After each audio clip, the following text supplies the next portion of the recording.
ಪೂಜ್ಯ ಸಂಗನ ಬಸವ ಸ್ವಾಮಿಗಳವರನ್ನ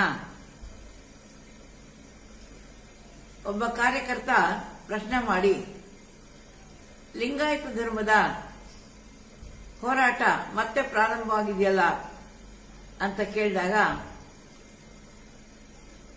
ಅದಕ್ಕಾಗಿ ಹೋರಾಟ ಮಾಡುವವರೇ ಲಿಂಗೈಕ್ಯರಾಗ್ತಾರೆ ಅನ್ನುವಂತ ಭವಿಷ್ಯವಾಣಿಯನ್ನ ಸ್ವಾಮಿಗಳು ಹೇಳಿದ್ದಾರೆ.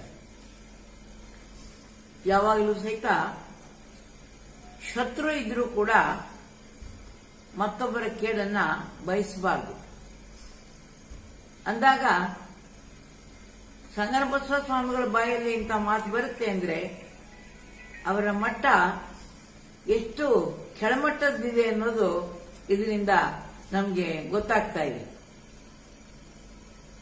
ನಮ್ಮ ಆಯುಷ್ಯ ನಮ್ಮ ಕೈಲಿಲ್ಲ, ಪರಮಾತ್ಮನ ಕೈಲಿದೆ. ಸೃಷ್ಟಿಕರ್ತ ಲಿಂಗದೇವ ನಮ್ಮ ಆಯುಷ್ಯವನ್ನು ನಿರ್ಧಾರ ಮಾಡುವವನು. ಧರ್ಮಗುರು ಬಸವಣ್ಣನವರು ನಮ್ಮ ಆಯುಷ್ಯವನ್ನು ನಿರ್ಧಾರ ಮಾಡುವವರು ಅಂದಾಗ ಅದು ನಮ್ಮ ಕೈಯಲ್ಲಿ ಇಲ್ಲ. ಆದ್ದರಿಂದ ನಾವೇನು ಕಳವಳ ಪಡೋ ಕಾರಣ ಇಲ್ಲ. ಇಷ್ಟೆಲ್ಲ ಒಂದು ಮಾತನ್ನ ನಾನು ಸಂಗನ ಬಸವ ಸ್ವಾಮಿಗಳಿಗೆ, ವೀರಶೈವ ಮಹಾಸಭಾದವರಿಗೆ ಹೇಳಲಿಕ್ಕೆ ಇಷ್ಟಪಡ್ತಾ ಇದ್ದೇನೆ.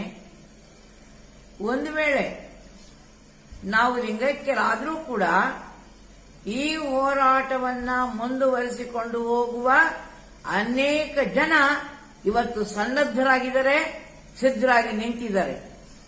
ನಮ್ಮ ಗುರಿ ಮುಟ್ಟುವವರೆಗೂ ಕೂಡ ಈ ಹೋರಾಟ ನಿಲ್ಲೋದಿಲ್ಲ.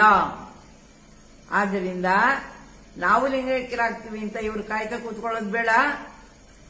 ನಾವು ಲಿಂಗೈಕ್ಯರಾದರೂ ಕೂಡ ಈ ಕಾರ್ಯವನ್ನು ಮುಂದುವರಿಸಿಕೊಂಡು ಹೋಗುವಂತ ಅನೇಕ ಧೀಮಂತರು ಇವತ್ತು ಸಿದ್ಧರಾಗಿದ್ದಾರೆ ಅನ್ನೋದನ್ನು ನಾನು ಸ್ಪಷ್ಟಪಡಿಸ್ತಾ ಇದ್ದೇನೆ.